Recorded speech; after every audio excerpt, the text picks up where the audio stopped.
మంచువారి ఫ్యామిలీకి సంబంధించిన గొడవ మరోసారి మొదలైందని చెప్పొచ్చు. ఎందుకంటే మంచు మనోజ్ చేసిన కామెంట్స్ మరోసారి హాట్ టాపిక్ గా మారుతున్నాయి. మంచు మోహన్ బాబుని, మంచు విష్ణుని ఇండైరెక్ట్ గా మంచు మనోజ్ ఒక మూవీ ఫంక్షన్ లో ఏకి పారేశారంటే అతిశయోక్తి ఏం కాదు. మనం చూస్తున్నాం ఆర్టీవీ స్క్రీన్ పైన.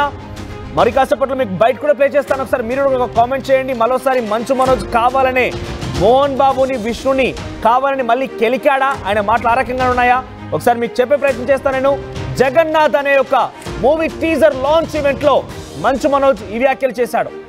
మంచు మనోజ్ తొక్కుదామని చూస్తారా, నలుపుదామని చూస్తారా? నన్ను తొక్కాలన్నా లేపాలన్నా అభిమానుల వల్లే అవుతుంది. ఈ ప్రపంచంలో ఎవడి వల్ల కాదు.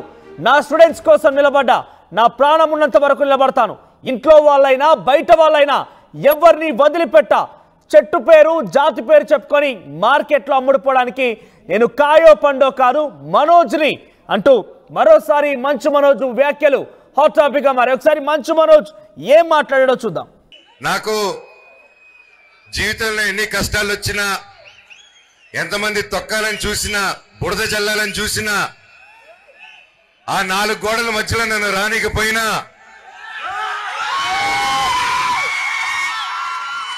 నన్ను ఏం చేసినా మీ గుండెల్లో నుంచి మాత్రమే తీలేరని నేను గట్టిగా నమ్ముతాను. అది మీరే నా దేవుళ్ళు, మీరే నా కుటుంబం, మీరే నాకు అన్ని. చెట్టు పేరు జాతి పేరు చెప్పుకొని మార్కెట్లో అమ్ముడుపోవడానికి నేను కాయం పొందా కాదు. మీ మనోజ్ని తొక్కుదామని చూస్తారా, నలుపుదామని చూస్తారా? నన్ను తొక్కుదామన్నా పైకి లేపాలన్నా అది మీ జనాలు, అది మీ అభిమానులు, అది మీ చేతుల వల్లే అవుతుంది. ఇక ఎవరి వల్ల కాదు ఈ ప్రపంచంలో. నేను ఎప్పుడో కాసు కోసం నిలబడినప్పుడు ఆ కాసు న్యాయం జరిగేంత వరకు నేను అది వదిలిపెట్టేది లేదు. అది బయట వాళ్ళైనా సరే, నా వాళ్ళైనా సరే, న్యాయం కోసం ఎంత దూరమైనా వెళ్తాను. ఈరోజు నా స్టూడెంట్స్ కోసం, నా పల్లెటూరు ప్రజల కోసం, నా ప్రతి ఒక్కరి కోసం నిలబడాను. అండ్ నా ప్రాణం ఉన్నంత నిలబడతాను. ఈ రోజు కాదు, నన్ను ఎప్పటికీ ఆపలేరు.